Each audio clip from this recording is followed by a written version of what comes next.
तो next problem, check whether given signal is energy or power, right?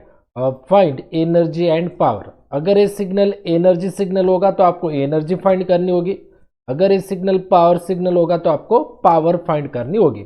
तो देखिए सबसे पहले आपको ये डायग्राम दिया हुआ, इसे मैं आंसर में एज इट इज लिखूंगा स्टेप 1 में, राइट। अब आप ध्यान से देखिए, ओके, ये सिग्नल जो है, ये सिग्नल कौन सा है, यहाँ पे लिख रहा हूं मैं, ये सिग्नल है आपका रेक्टेंगुलर पल्स वाला सिग्नल है, रेक्टेंगुलर पल्स वाला, ओके। अब इसे ये एनर्जी सिग्नल है या पावर सिग्नल है। अब आप ध्यान से देखिए, ये जो सिग्नल है pulse signal, rectangular pulse signal, ये रिपीट हुआ है क्या? ध्यान से देखिए क्या बोल रहा हूं मैं, ये जो सिग्नल है ये देखिए ऐसे ड्रॉ हुआ है, फिर से ड्रॉ रिपीट हुआ है क्या? मतलब है जो सिग्नल है देखिए यहाँ से स्टार्ट हुआ यहाँ तक, फिर रिपीट हुआ क्या? नहीं हुआ। जब ये सिग्नल रिपीट नहीं होगा, जब ये सिग्नल रिपीट नहीं होगा तब उसे हम कहेंगे नॉन पीरियडिक सिग्नल। क्या कहेंगे हम? Non periodic signal. ध्यान से देखिए यहाँ पे मैं आपको बेसिक बता रहा हूँ। देखिए ये जो सिग्नल है आपका ऐसा ये सिग्नल है, बराबर है, -2 to 2। अगर ये सिग्नल फिर से रिपीट होता है ऐसे ऐसे अगर फिर से रिपीट होता तो इसे हम कहते हैं पीरियोडिक सिग्नल। और जो पीरियोडिक सिग्नल होते हैं वो क्या होते हैं डियर स्टूडेंट? पीरियोडिक सिग्नल होते हैं आपके पावर सिग्नल। पीरियोडिक सिग्नल क्या होते हैं आपके? पावर सिग्नल होते हैं, राइट। अभी ये सिग्नल देखे ऐसा है, राइट, सिर्फ ऐसा है -2 to 2, तो इसे हम कहेंगे नॉन पीरियोडिक सिग्नल। ये रिपीट हो रहा है क्या? अगर रिपीट होता है, देखिए यहाँ से ऐसे, फिर से यहाँ से ऐसे, फिर से यहाँ पे भी अगर रहता, यहाँ पे भी ऐसे अगर रहता, तो देखिए रिपीट हो रहा है, यहाँ पे भी, देन यहाँ पे भी रिपीट हो रहा है, देन यहाँ पे भी ऐसे रिपीट हो रहा है। इसका मतलब है पीरियोडिक सिग्नल है, मतलब है रिपीट हो रहा है, रिपीट हो रहा है, इसका मतलब है इसे पीरियोडिक सिग्नल कहेंगे। मगर ये रिपीट हो रहा है क्या? ये रिपीट नहीं हो रहा है, तो इसे हम कहेंगे नॉन पीरियोडिक सिग्नल। और जो आपके नॉन पीरियोडिक सिग्नल होते, नॉन पीरियोडिक सिग्नल होते, वो होते एनर्जी सिग्नल। वो क्या होते हैं डियर स्टूडेंट्स? Energy signal. और एक चीज आपको ध्यान में रखनी, अभी नॉन पीरियोडिक और पीरियोडिक सिग्नल हो गया, पावर सिग्नल और एनर्जी सिग्नल। अभी ये तो आपको पता चल गया ये कौन सा सिग्नल है, ये आपका देखिए मैं यहाँ पे लिख रहा हूँ। So given signal is rectangular pulse signal. यहाँ पे लिख रहा हूँ मैं रेक्टेंगुलर पल्स सिग्नल है, राइट, रेक्टेंगुलर पल्स सिग्नल है। So it is non periodic signal. So it is non periodic signal. So its energy,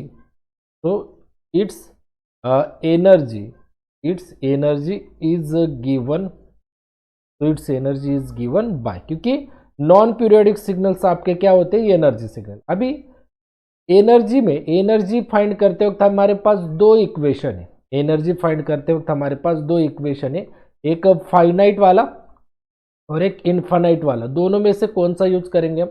देखिए दोनों में से हम फाइनाइट यूज करेंगे, दोनों में से हम फाइनाइट यूज करेंगे। क्यों? क्योंकि देखिए इसकी जो रेंज है, टी की रेंज देखिए, टी की रेंज -2 to 2 है, डायरेक्टली दी हुई है हमें -2 to 2। तो ये हो गई आपकी, अगर रेंज नंबर्स में होगी -2 to 2 तो वो फाइनाइट का फॉर्मूला आपको यूज करना होगा। कौन सा?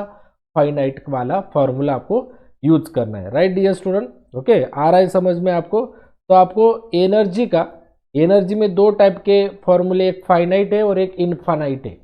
यहाँ पे देखिए अगर आपको डायरेक्टली रेंज पता है -2 to 2 है, रेंज पता है, तो -2 to 2 मतलब नंबर है। देखिए -2 to 2 हमें पता है, -2 to 2 की रेंज है, मतलब ये होती है आपकी इनफाइनाइट वाली।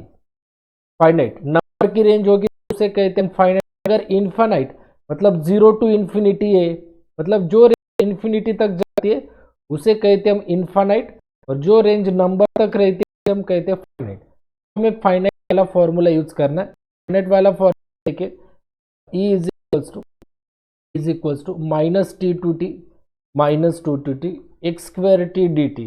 ये फाइनाइट वाला आपका फॉर्मूला है। अब लिमिट क्या है?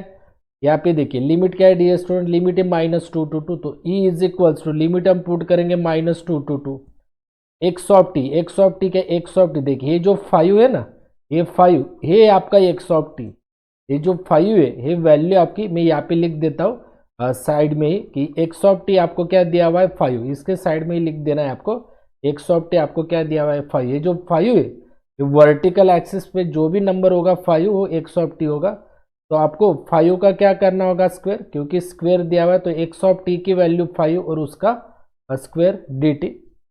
तो e is equals to -2 to 2 is equals to -2 to 5 का स्क्वायर कितना होगा 25 और ये डी टी आपका एज इट इज।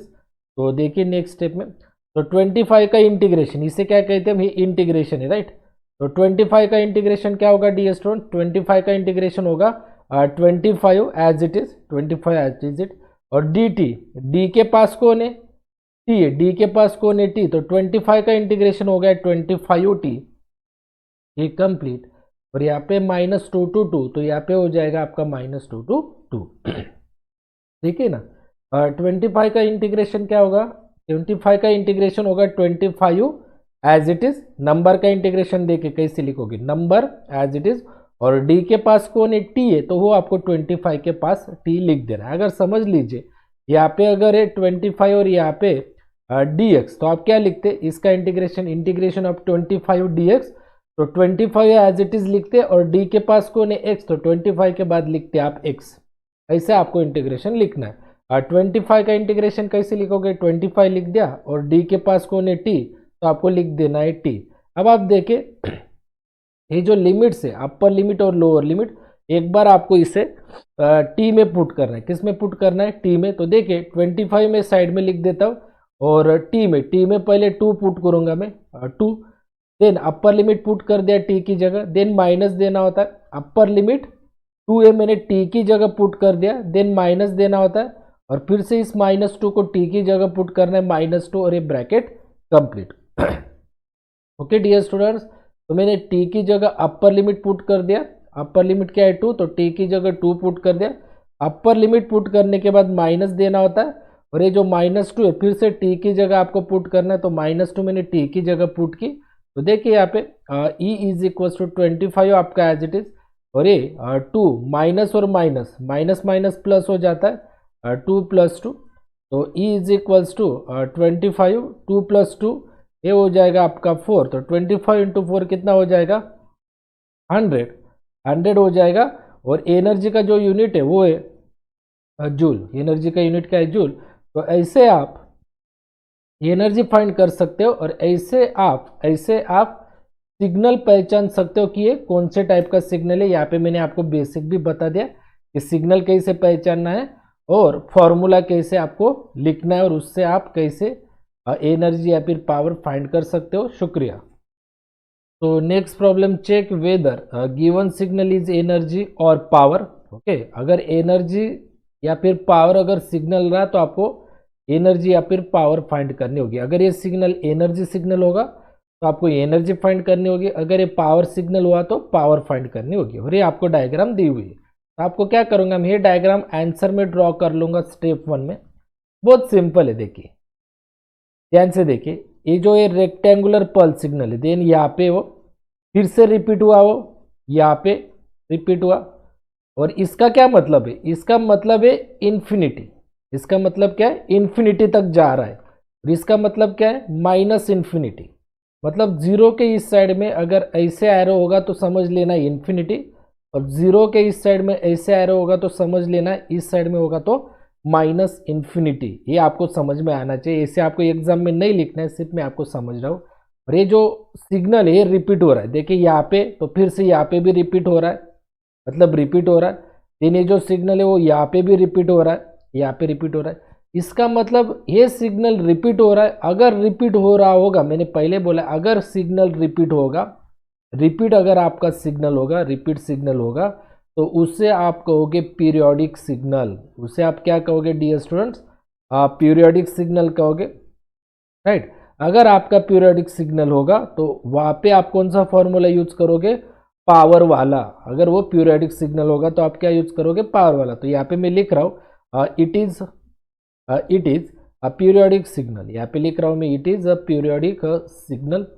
और पीरियोडिक सिग्नल होगा तो हम क्या लिखते हैं, इट इज पीरियोडिक सिग्नल। अब आप देखिए पीरियोडिक सिग्नल हो गया, मतलब हम पावर का फॉर्मूला यूज करेंगे। पावर में दो टाइप्स के फॉर्मूले, एक फाइनाइट वाला और एक इनफाइनाइट वाला, राइट। अब आपको समझ में आ गया होगा, यहाँ पे हम इनफाइनाइट वाला फॉर्मूला यूज करेंगे। क्यों? क्योंकि देखिए इस साइड अगर आपने देखा तो वो बोल रहे हैं कि ये जो सिग्नल है ये रिपीट हो रहा है और कहाँ तक जा रहा है, एरो दिया हुआ है उन्होंने, एरो मतलब इन्फिनिटी तक जा रहा है वो। इसका मतलब है ये जो पल्स सिग्नल है, देखिए ये पल्स सिग्नल है, ये रिपीट होते जाएगा, रिपीट होते जाएगा, कहाँ तक, इन्फिनिटी तक, कितना भी जाएगा। और ये जो सिग्नल है जीरो के इस साइड वाला, इसका भी वही मतलब है कि ये जो सिग्नल आपने ड्रॉ किया फिर से ये रिपीट, ऐसे आपका रिपीट होगा, फिर से आगे जाके ये रिपीट होगा। इसका मतलब है कि ये सिग्नल, यह एरो दिया हुआ, एरो का मतलब है कि ये सिग्नल इन्फिनिटी तक रिपीट होगा। मतलब कितना भी आप ये पल्स ले सकते हो, ये पल्स सिग्नल आप कितना भी ड्रॉ कर सकते हो। इसका मतलब है ये पीरियोडिक सिग्नल होगा। क्यों पीरियोडिक? क्योंकि ये रिपीट हो रहा है और ये रिपीट कहाँ तक जा रहा है, इन्फिनिटी तक। एरो का मतलब है कि ये इन्फिनिटी तक जा सकता है। इसका मतलब है कि हम पीरियोडिक सिग्नल है तो पावर यूज करेंगे, पावर वाला फॉर्मूला। पावर में हम कौन सा फॉर्मूला यूज करेंगे, इन्फाइनाइट तक। क्यों इन्फाइनाइट वाला? क्यों? क्योंकि ये जो सिग्नल है रिपीट हो रहा है और ये रिपीट कहाँ तक जाएगा, इन्फिनिटी तक। कहाँ तक जाएगा आपका, इन्फिनिटी तक जा सकता है माय डियर स्टूडेंट्स, राइट। तो देखिए यहाँ पे ध्यान से देखिए, it is a periodic signal having infinite duration, having infinite, यहाँ पे लिख रहा हूँ मैं हैविंग इनफाइनाइट ड्यूरेशन। आपको पता चल गया होगा क्यों इनफाइनाइट ड्यूरेशन तक, क्योंकि ये एरो दिया हुआ है, एरो का मतलब है इन्फिनिटी तक जाएगा, इस साइड भी और इस साइड भी। तो देखिए infinite duration, so it's power signal, तो इट्स पावर सिग्नल। देखिए तो पावर सिग्नल क्या होगा, देखिए पावर का फॉर्मूला किसके लिए, इनफाइनाइट के लिए। तो वो मैंने आपको बताया था, limit t tends to infinity, t tends to infinity into 1/t integration of -t/2 to t/2, और यहाँ पे रहेगा आपका x² dt। और ये जो 3 है, ये 3 किसकी वैल्यू है, x की। ये जो 3 है ना आपका, देखिए यहाँ पे ये जो 3 दिया हुआ है, ये 3 वैल्यू x की। तो देखिए limit t tends to infinity 1/t, right. और ये -t/2 t/2 टू t/2, और x कितना है आपके पास, x देखिए 3x है आपका, तो 3 का, और ये स्क्वायर है तो आपको स्क्वायर दे देना है, और dt। तो नेक्स्ट स्टेप में देखिए आप यहाँ पे, तो p is equals to limit t tends to infinity 1/t, 3 का स्क्वायर कितना, 9, तो -t/2 टू t/2, ये 3 का स्क्वायर कितना होगा, 9, और यहाँ पे आपका dt। 9 का इंटीग्रेशन क्या होगा, देखिए p is equals to limit t tends to infinity 1/t, 9 का इंटीग्रेशन होगा आपका 90, 9 का इंटीग्रेशन क्या होगा, 90।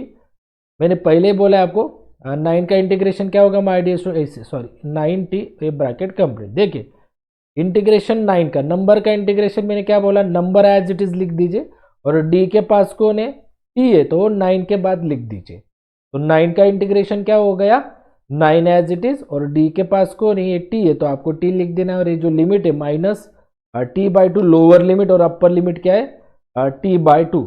एक बार आपको t की जगह अपर लिमिट पुट करना है, एंड देन आपको t की जगह लोअर लिमिट, तो p is equals to limit t tends to infinity 1/t।